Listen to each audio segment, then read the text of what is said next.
ኢቢኤስ ከሰሞኑ የገጠመው ችግር ሚዲያውን እስከ መታገድ አድርሶታል። ሶስቱም ሳተላይቶች ታግደዋል። ታዲያ ከዚህ ጋር በተያያዘ የአባይ ቲቪ ሚናስ ይኖር ይሆን የሚለውንም በዝርዝር ይዘናል። አብራችሁ ቆዩ። ጠቅላይ ሚኒስተሩ ፕሬዝዳንታችሁን በኢሜል እጩ መምረጥ ትችላላችሁ በማለቱ በህወሓት በኩል አስቸኳይ ስብሰባን አስጠርቷል። ጠቅላዩ ለምን በኢሜል ፕሬዝዳንት እንዲታጭ ፈለጉ? ለህዝቡስ ይህንን ድል መስጠት የፈለጉት ለምንድን ነው የሚለውንም በዝርዝር እናያለን። ይህ ኢትዮ ማለዳ ነው። አብራችሁን ቆዩ። ሳብስክራይብ ማድረግ አይዘንጋ። በአንዴ ምስቅልቅሉ የወጣበት ደግሞ የኢቢኤስ መዝናኛ ቻናል ነው። ቻናሉ ዛሬ ከረፋድ ጀምሮ በኢትዮሳት የሚያደርገውን ስርጭት ያቆመ ሲሆን ድርጅቱም መታሸጉ ተሰምቷል። ኢቢኤስ ከብርቱካን ጋር በተያያዘ በአገዛዙ በኩል ፖለቲካችን ነካ፣ በደጋፊዎች በኩል ደግሞ ድርሰት የሚል ትችትን ለ4 ቀናት እያስተናገደ ቢቆይም ገዢውን መንግስት ለማስደሰት የተነሳበትን ትችት ለመቀልበስ ሲል የጫነውን ቪዲዮ ከዩቲዩብ ላይ ቢያወርድም ከጉዳዩ ጋር በተያያዘ ማስተባበያና ተጭበርብረናል የሚል መግለጫ ቢሰጥም በብልጽግና በኩልም ስስልብን ማግኘት አልቻለም። ዛሬ ጠዋት መንግስት የራሴ ከሚለው ቻናሉ ኢትዮሳት የነበሩትን 3 ቻናሎች ዋናውን ኢቢኤስ ጨምሮ ኢቢኤስ ሲኒማንና ኢቢኤስ ሙዚቃን ከእይታ ውጭ አድርጓቸዋል። ሚዲያው ኢቢኤስ በመቶዎች የሚቆጠሩ ከጊዜያዊ እስከ ቋሚ ሰራተኛ ያለው ለብዙ ጊዜያት ተፎካካሪ አጥቶ የአገራችን ሚዲያ የግሉን ዘርፍ እንዳሻው ሲያደርገው ቢቆይም በቅርቡ የተቋቋመው አባይ ቲቪ ግን ከኋላው መጥቶ የተሻለ እውቅናን በማትረፍ ወደ ፉክክር መግባታቸው የሚዘነጋም አይደለም። የፉክክራቸው መጨረሻም ሙያተኛ እስከምንጣጠቅ ድረስ እየደረሰ ሲሆን በአባይ ቲቪ በኩል የቅርብ ትውስታ የሆነው ጋዜጠኛ መቅደስ ደባስ ኢቢኤስ የውስጥ አሰራር ጋር በተፈጠረ ችግር ገና ኢቢኤስ ለቃ ከበሯ ሳትወጣ እንኳን ደህና መጣሽ አብረን ለመስራትም ዝግጁ ነን በማለት ውል መውሰዳቸውም አይዘነጋም። ታዲያ የአባይ ቲቪና የመቅደስ ደባስ ጉዳይ በሰሞኑ በብዙ ማህበራዊ ሚዲያዎችም መነጋገሪያ መሆኑም የሚዘነጋም አይደለም።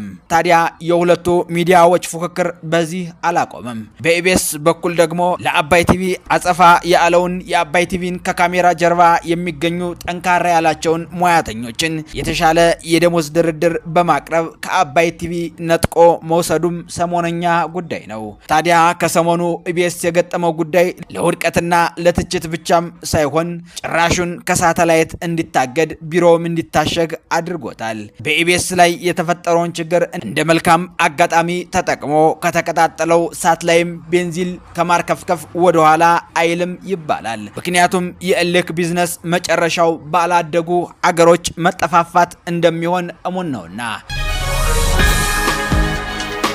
ጠቅላይ ሚኒስተሩ ዛሬ ባጋሩት ጽሑፋቸው የትግራይ ህዝብ የፕሬዝዳንቱን እጩ በኢሜል እንዲያሳውቅ በማለት በማህበራዊ ትስስር ገጻቸው ማስፈራቸው የታወቀ ነው። ታዲያ በማህበራዊ ትስስር ገጻቸው ሲያሰፍሩ ከ6 ወር በፊት የተከፈተ ኢሜልም አገልግሎት እንደማይሰጥም ታውቋለኝ።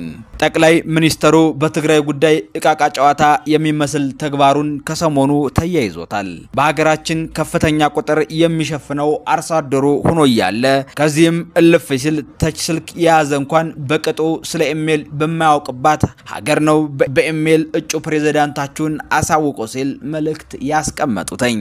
ታዲያ የፕሬዝዳንታችሁን ጥቆማ በኢሜል ማሳወቅ ትችላላችሁ ሲል ከነጋ በማህበራዊ ሚዲያ ብቅ ያለው የጠቅላይ ሚኒስተሩ መልእክት የቀኑ መነጋገሪያም ሆኗለኝ። ጠቅላይ ሚኒስተሩ በምክር ቤት ስብሰባው ስለ ትግራይ ማብራሪያ ሲሰጡ የጦርነት ምክንያቶች ቢኖሩም ጦርነት ግን አንፈልግም ብለው መናገራቸው የሚዘነጋም አይደለም።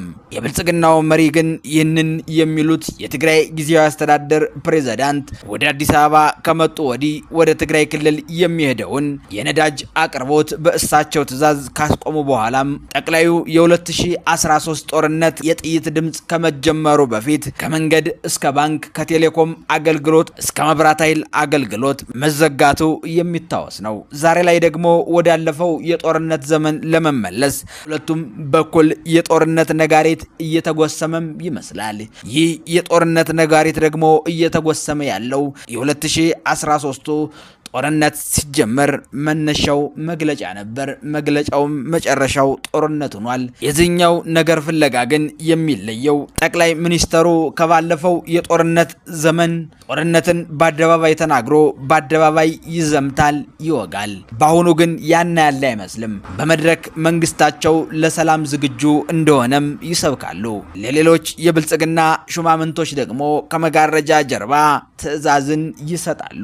ከተሰጡተኝ ትዕዛዞች መካከልም በነዳጅና ኢነርጂ ባለስልጣኑ በኩል ወደ ትግራይ ነዳጅ እንዳይገባ፣ የትግራይ የነዳጅ ኮታ አይደለም ወደ ትግራይ ሊገባ ወደ አዲስ አበባም እንዳይመጣ በዛው በወደቡ ይቀመጥ ሲል ሲሊካት የት ሊሂድ የምትለው በአዲስ አበባ ከንቲባ ወይዘሮ አዳነች አቤቤ በኩል ደግሞ በቁጥር 42 የሚሆኑ የቲዲኤፍ አመራሮችን ከኮሎኔል እስከ ጀነራል እና የትግራይ ተወላጅ የሲቪል ባለስልጣን የነበሩትን በአዲስ አበባ የሚገኘውን ሀብት ንብረታቸውን እንዳያንቀሳቅሱ የንብረት እገዳም መጣሉ ከሰሞኑም መነጋገሪያ የሆነው ሌላ ጉዳይ ነው። ይህ ብቻ አይደለም። ጠቅላዩ በሚመሩት ምክር ቤት ለትግራይ መልሶ ማቋቋሚያ የተበጀተን 20 ቢሊዮን ብር በገንዘብ ሚኒስተሩ በኩል መታገዱና አገልግሎት እንዳይሰጥ መደረጉም የሚታወስ ነው። ታዲያ ጠቅላይ ሚኒስተሩ ፕሬዝዳንት የመሾም የኔ ስልጣን ቢሆንም የህዝቡ መሳተፍ አስፈላጊ ነው በማለት የቀጣይ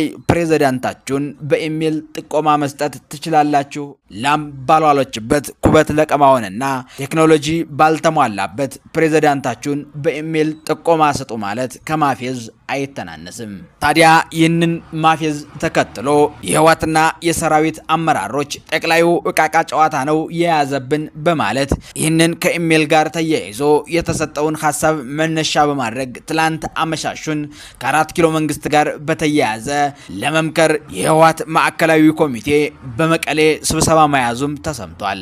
ስብሰባው ምን ነበር የሚለውን ደግሞ በቀጣይ ጥንቅራችን መረጃ ሟልተን የምንቀርብ ይሆናል። ጠቅላዩ ድብብቆሽ ጨዋታውን ቀጥሎበታል። 85% አርሶ አደር ባለባት ሀገር የትግራይ ተፈናቃዮች አይደለም ተች ስልክ ሊይዙ ለዕለት ጉርስ አጥተው ያለፉትን 4 ዓመታት በድንኳን እየኖሩ በኢሜል የፕሬዝዳንታችሁን እጩ ማሳወቅ ትችላላችሁ በማለት በህዝቡ ላይ ሌላ ንቀት ያሳየ ሲሆን ህወሓት ገና የመደራደር አቅም የለውም በማለት የሚደረግ ለበጣ ነው። አሊያም በአዲስ አበባ ከተማ በየክፍለ ከተማው ያደራጃቸውን የብልጽግናው ፌስቡከሮችና ቲክቶከሮች በአጠቃላይ ማህበራዊ ሚዲያ ተጠቃሚዎች ሊመርጡት ካልሆነ በስተቀር ጠቅላዩ በኢሜል እጩ አቅርቦ ሲል የትግራይን አርሶ አደር አምኖ ሳይሆን ራሱ ያደራጃቸውን የማህበራዊ ሚዲያ ፊታውራሪዎችን አምኖ ነው። ታዲያ የብልጽግናው ሰው ይህንን ሲያስቡ የሰብአዊ መብት ኮሚሽነርን አሊያም የምክክር ኮሚሽን ኮሚሽነሮችን በኢሜል ጥቆማ አስመረጥኩ አጽድቁላቸው ብሎ በህዝብ ተወካዮች ምክር ቤት በአብላጫ ድምፅ ሹመታቸው ጸድቋል እንደሚለው የትግራይ ጊዜያዊ አስተዳደር ፕሬዝዳንት ጉዳይ አልጋ ባልጋ ይሆናል ብለንም አናስብም። በመጨረሻም ጠቅላይ ሚኒስተሩ ባጋሩት ጽሁፋቸው የፕሬዝዳንት ጥቆማ ለመስጠት የትግራይ ህዝብ ከ6 ወር በፊት በተከፈተ ኢሜል አካውንት የምትፈልጉትን የፕሬዝዳንት እጩ አሳውቁ ከማለት የዘለለ የህዝቡን እጩ ለምን ማወቅ ፈለገ የሚለውን ግን በመልእክቱ ላይ የተባለ ነገር የለም። ጊዜያዊ አስተዳደሩ ለአንድ ዓመት እንዲቀጥል የህግ ማሻሻያ እንደሚደረግለት የተነገረ ሲሆን ጠቅላይ ሚኒስተሩ ጊዜያዊ አስተዳደሩ እንዲቋቋም የሚፈልጉት ትግራይን ወደ ቀደመ ሰላሟ ለመመለስ አሊያም የተፈናቃዮችን እንባ ለማበስ እንደሚለው ከሆነ ደግሞ የትግራይን ህዝብ ከህወሓት ቀንበር ለማላቀቅ አይደለም። ለ2018 የምርጫ ዘመን ምቹ የሆነች ትግራይን ለመፍጠር ነው። ለዚያም ነው የትግራይን ጊዜያዊ አስተዳደር ከመመስረት ይልቅ ለቀናቶች የውዝግብ አጀንዳ ሆኖ እንዲቀጥል ያደረገው። ይህ ኢትዮ ማለዳ ነው።